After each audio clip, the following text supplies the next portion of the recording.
You're not my responsibility anymore. Figure it out yourself. That's what my mother texted me at 11:47 p.m. on a Tuesday. I was in the ER with my 6-year-old daughter Emma, who'd just been diagnosed with acute appendicitis and needed emergency surgery within hours. My hands were shaking so badly I almost dropped my phone. I need you to understand something before I continue. For the last 4 years, I'd been paying my parents' rent, not helping with it, paying it, all of it, $1,850 every single month. I also covered their car insurance, their phone bills, and gave them an extra $500 monthly for groceries and expenses. My mother hadn't worked in 7 years. My father did some freelance consulting, but that money went straight to his golf membership and his bourbon collection. I'm Sarah. I'm 31, and I'm a single mom. Emma's father died in a car accident when she was 18 months old. It was sudden. It was horrible. And I don't talk about it much because even 4.5 years later, the grief can still knock the wind out of me at random moments. After Marcus died, I threw myself into work. I'm a regional sales manager for a medical supply company, and I'm good at it. Good enough that I make a solid 6 figures, which is how I was able to support not just myself and Emma, but also my parents and my younger sister Brittany. Brittany is 26 and has never held a job for longer than 8 months. She's always had some excuse. The manager was mean, the commute was too long, the work was beneath her, she needed to focus on her mental health, she was working on her novel. My parents enabled every single excuse. They'd raised her to believe the world owed her something, while I'd been raised to believe I had to earn everything twice over. I didn't mind helping at first. After Marcus died, my parents did come stay with me for 2 weeks. My mother made casseroles. My father held Emma while I cried in the shower. It felt like maybe we could be the kind of family that showed up for each other. So when they mentioned a year later that they were struggling with rent, I offered to help. That help turned into full support. And then Brittany's rent. And then everything else. But here's the thing about being useful to people. They stop seeing you as a person and start seeing you as a resource. 3 months before that night in the ER, my mother called me. It was 10 a.m. on a Saturday, and I was at Emma's soccer game. "Sarah, we need to talk about Thanksgiving," she said. "Okay, what about it?" "Well, Brittany really wants to go to this wellness retreat in Sedona over Thanksgiving week. It's important for her journey." "Okay?" I said, watching Emma miss a goal. She looked back at me and I gave her a thumbs up. "It's $4,000. I actually laughed. "Mom, no." "What do you mean no?" "I mean no. I'm not paying for Brittany's vacation." "It's not a vacation, Sarah. It's a retreat. For her mental health, she can get therapy here for a fraction of that cost." "You're being incredibly selfish right now," my mother said, her voice going cold. "After everything we've done for you, everything they'd done for me, I was paying their bills and I was being selfish for not also funding my sister's luxury vacation." I stayed calm. "Mom, I pay your rent, your car insurance, your phone, and give you grocery money. I paid for Brittany's dental work last month. I bought her a laptop for her birthday." The answer is no. She hung up on me. She didn't speak to me for a week, which honestly was a relief. But she got over it, because she needed that next rent payment. Now, back to that Tuesday night. Emma had been complaining about stomach pain all day. I'd taken her to her pediatrician, who sent us straight to the ER. By the time we got there, Emma was crying and clutching her side. They did an ultrasound and came back with the diagnosis. Acute appendicitis, close to rupturing. They needed to operate as soon as they could get an OR ready, probably around 2 a.m. I was terrified. Emma was terrified. She's 6 years old. She's this tiny, brave kid who still sleeps with the stuffed elephant her dad gave her before he died, and she was about to have emergency surgery. I called my mother first. "Mom, I'm at St. Catherine's Hospital with Emma. She has appendicitis and needs surgery tonight. Can you come?" "Tonight? Sarah, it's almost midnight." "I know, Mom. I'm scared." "Emma's scared. I just need someone here." There was a pause. "What about your friend Lisa?" "Lisa's out of town." "Mom, please. I need you." Another pause. Longer this time. "Sarah, your father and I have early morning plans tomorrow." "What plans?" "We're driving to the coast. Brittany rented a beach house for a long weekend. We're supposed to leave at 6 a.m. I felt something crack inside my chest. Emma is having surgery. And she'll be fine. She's young. Kids bounce back from these things. You're being dramatic. I'm being dramatic? You're always creating these crises. This is exactly like when you insisted Marcus's funeral had to be on a Saturday when you knew we had that wedding to attend. I couldn't speak. Literally could not form words. Marcus's funeral. She'd been annoyed that his funeral interfered with her plans. Mom, I finally managed. Your granddaughter is having emergency surgery. I am asking you to be here. And I'm telling you we have plans. Brittany will be so disappointed if we cancel. She spent a lot of money on this house. She spent whose money? I asked quietly. What? Whose money did Brittany spend on the beach house? My mother's voice got defensive. We gave her the money as an early Christmas gift. With the money I give you, that's our money, Sarah. What we do with it is our business. I looked at Emma on the hospital bed. She was so small. The IV in her arm looked too big for her tiny veins. A nurse had given her a heated blanket and she was hugging it, her eyes wide and frightened. Please, I whispered. Please just come. Sarah, you need to learn that the world doesn't revolve around you. We'll visit this weekend when we're back. Give Emma our love. And she hung up. I sat there staring at my phone for a long time. Then it buzzed. A text in the family group chat, the one with my parents, Brittany, and me. Sarah is upset that we're not canceling our beach trip for a routine surgery. I raised her better than this. Brittany, wow, Sarah, way to make everything about you. Very disappointed in this attitude, Sarah. And then the final text from Mom. You're not my responsibility anymore. Figure it out yourself. I took a screenshot of that entire conversation. I don't know why. Some instinct. A nurse came in to prep Emma for surgery. I held my daughter's hand and told her she was so brave, the bravest kid in the whole world. I told her when she woke up the pain would be gone and we'd get her all the ice cream she wanted. I told her Daddy would be proud of how strong she was being. They wheeled her away at 2 a.m. I stood alone in that hallway and cried. Then I dried my eyes, pulled out my phone, and opened my banking app. I removed my mother as an authorized user on my credit card. I canceled the automatic payment for their rent.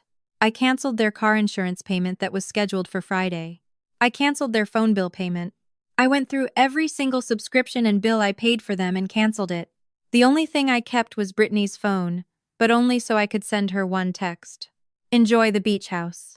That's the last thing I'll ever pay for. Then I blocked all 3 of them.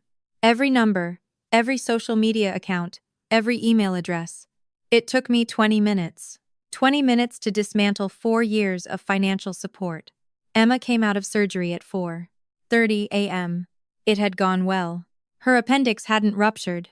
She was groggy and nauseous from the anesthesia, but she was okay. I held her hand while she slept in recovery and cried again, but this time it was relief. We stayed in the hospital for 2 days. Not one call from my parents. Not one text. Not one visit. My coworker, Jennifer, brought coloring books for Emma. My neighbor, Mrs.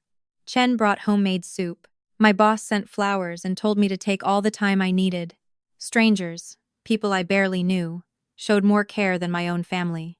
On Thursday afternoon, my phone rang from an unknown number. I answered. Sarah. It was my father. What the hell did you do? Hi, Dad. Our rent payment didn't go through. The insurance company just canceled our policy. What is going on? I canceled the payments. You what? I canceled all of them. The rent, the insurance, the phone bills, the grocery money, all of it. You can't do that. I absolutely can. It's my money. Sarah, this is insane. You're being vindictive over nothing. Over nothing?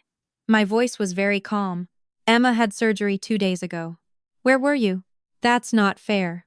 You told me I wasn't your responsibility and to figure it out myself. So I am. And you're not my responsibility either. Figure it out yourselves. You're going to leave your own parents homeless? You have 2 months before rent is due. That's 2 months more warning than Emma had before her appendix almost ruptured. Good luck, Dad. I hung up. He called back 6 times. I didn't answer.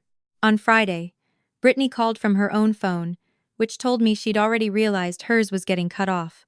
You're a monster, she said when I answered. Mom is crying. Emma cried when they put the IV in her arm. She's 6.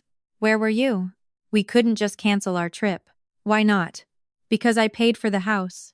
With money I earned, that I gave to Mom and Dad. That they gave to you. So actually, Brittany, I paid for that beach house. Hope you enjoyed it. It's the last thing you'll ever get from me. You can't cut us off. Watch me. We're your family. No, I said. Family shows up. Family holds your hand when you're scared. Family doesn't choose a beach vacation over a child's emergency surgery. You're just people I'm related to. She called me every name she could think of. I let her wear herself out. Then I hung up and blocked her personal number too. Emma came home on Saturday. She was sore and tired but recovering well. We set her up on the couch with movies and books and her stuffed elephant. I took the week off work to care for her. On Tuesday, exactly 1 week after that night in the ER, someone knocked on my door. I looked through the peephole and froze. It was my grandfather. My dad's father, Grandpa Joe. He was 82 years old, a retired Navy captain, and the only member of my father's family I actually liked. But I hadn't seen him in almost 2 years.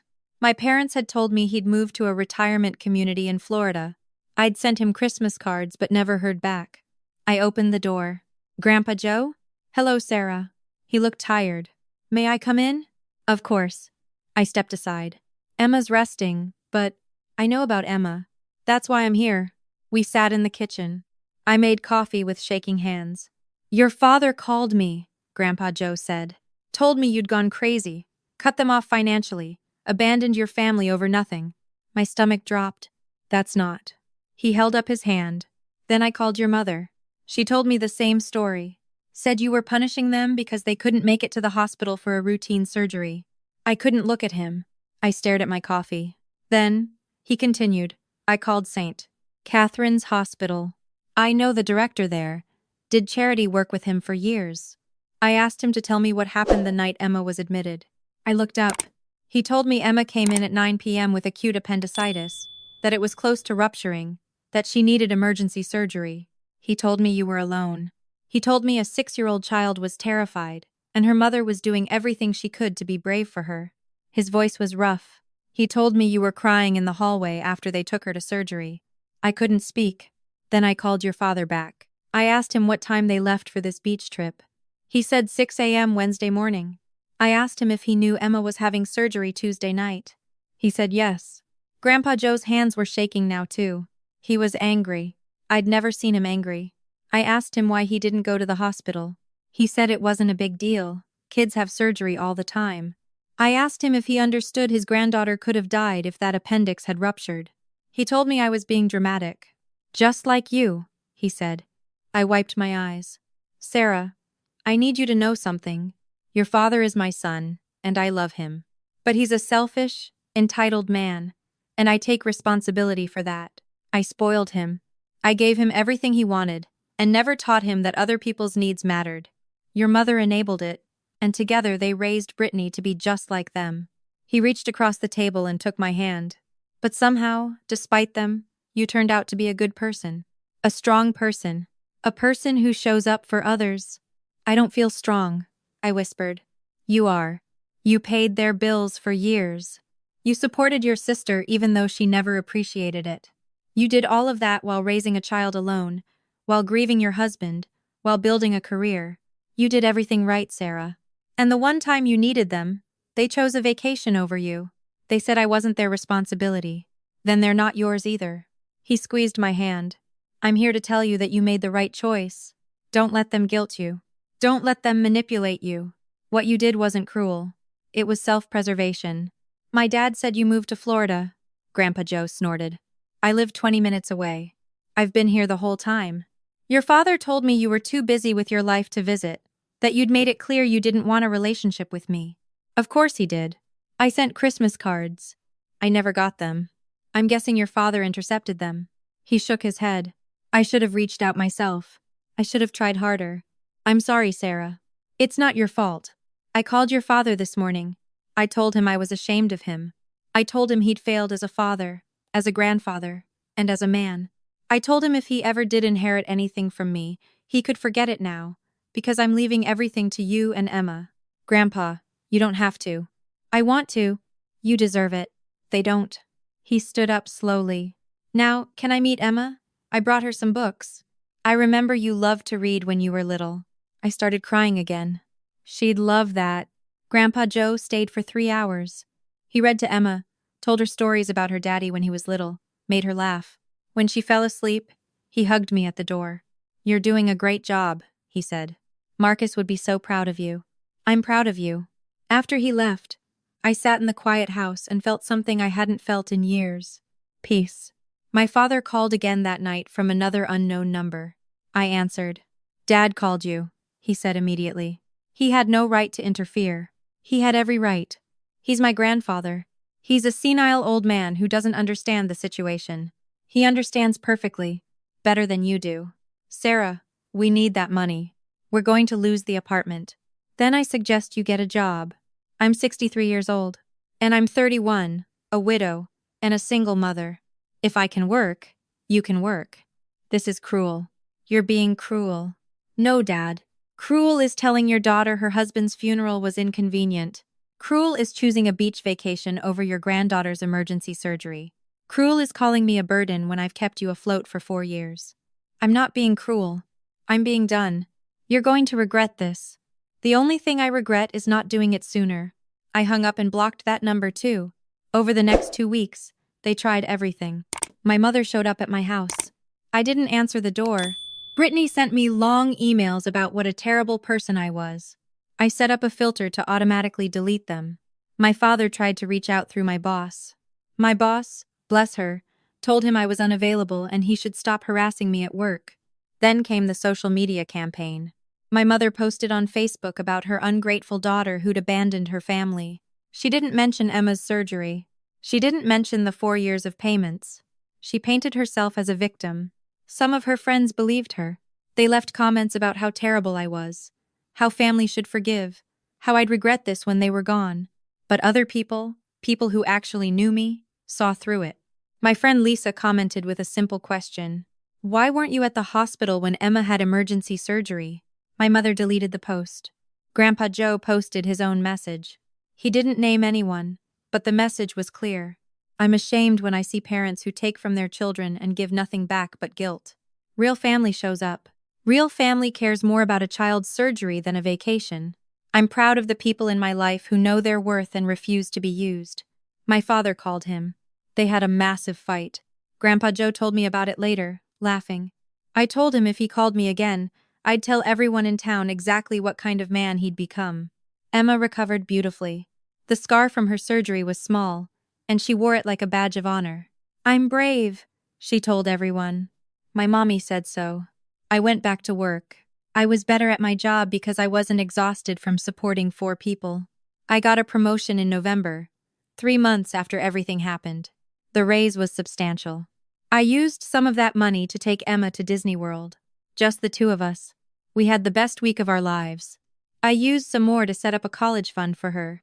Every month, the money that used to go to my parents now goes to Emma's future. The rest I put into savings. Real savings. An emergency fund. A house down payment fund. Security for me and my daughter. Thanksgiving came. Grandpa Joe had dinner with us. He brought a homemade apple pie and told Emma stories about her great-grandmother. It was the best Thanksgiving I'd had in years.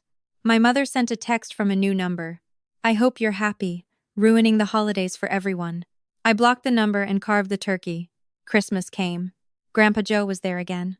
Emma opened presents, thrilled with every single gift. She made him a card at school that said, "I love you, Great-Grandpa Joe."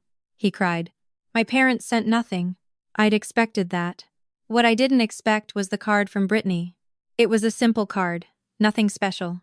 Inside, she'd written, "I'm sorry. I've been thinking a lot. You were right. I'm trying to get a job. I'm trying to be better. I don't expect you to forgive me, but I wanted you to know. Merry Christmas to you and Emma." I didn't respond. I wasn't ready. Maybe I never would be. But I kept the card. On New Year's Eve, I made a list of resolutions. Emma helped, even though she didn't really understand what resolutions were. Put Emma first. Always. Never set myself on fire to keep others warm. Choose people who choose me. Teach Emma that love is shown through actions, not words. Build the life Marcus would want for us. I put the list on the refrigerator. In February, 6 months after that night in the ER, my father had a heart attack. My mother called from the hospital. "Your father's in the ICU?" she said. You need to come. Is it serious? Yes, it's serious. He could die. I felt something, but it wasn't panic. It was a distant sadness, like hearing about a stranger's tragedy. I hope he's okay, I said. I really do. You hope? Sarah, get to the hospital. What? I said no. I'm not coming. He's your father. And Emma's my daughter. When she needed you, you chose a beach house. I'm choosing to stay home with her tonight. We're making Valentines for her class. You're really going to do this? You're going to let him die alone? He's not alone. You're there. Brittany's there. You're his wife and his daughter. You figure it out. I hung up. He didn't die. He had a stent put in and was released 3 days later. Grandpa Joe visited him once, told him to take better care of himself, and left. My father never apologized. Neither did my mother. But you know what? I didn't need their apology. I didn't need their validation. I didn't need anything from them. I had Emma. I had Grandpa Joe. I had real friends who showed up when it mattered. I had a career I was good at. I had money in savings. I had security. I had built a life they couldn't touch. People ask me sometimes if I regret cutting them off, if I feel guilty, if I think I was too harsh. The answer is no. Here's what I learned that night in the ER, holding my daughter's hand while she cried and my parents chose a vacation over her. Blood doesn't make family. Love makes family. And love isn't just a feeling. It's action. It's showing up. It's holding hands in hospital hallways. It's canceled plans because someone you love needs you. My parents didn't love me. Not really. They loved what I could give them. When I stopped giving, they stopped caring. And that's okay. It hurts, but it's okay. Because I don't need people in my life who only value me for what I provide. I need people who value me for who I am. Emma's 7 now. She's healthy and happy and has no memory of that night in the ER, beyond a cool scar and a story about how brave she was. She knows her grandparents exist, but she doesn't ask about them. She has great-grandpa Joe, and that's enough. Last week, she asked me, "Mommy, what makes someone family?" I thought about it for a moment. People who show up, I told her. People who are there when you need them. People who love you even when it's hard. Like you and me? Like you and me. And great-grandpa Joe? And great-grandpa Joe. She nodded, satisfied, and went back to her homework. I stood in the kitchen, looking at that resolution list on the refrigerator, and realized I'd kept every single promise. My phone buzzed. A text from Grandpa Joe. "Dinner this Sunday? I'm making pot roast." I smiled and texted back, "We'll be there. That's family. That's real family. And I don't regret a single thing."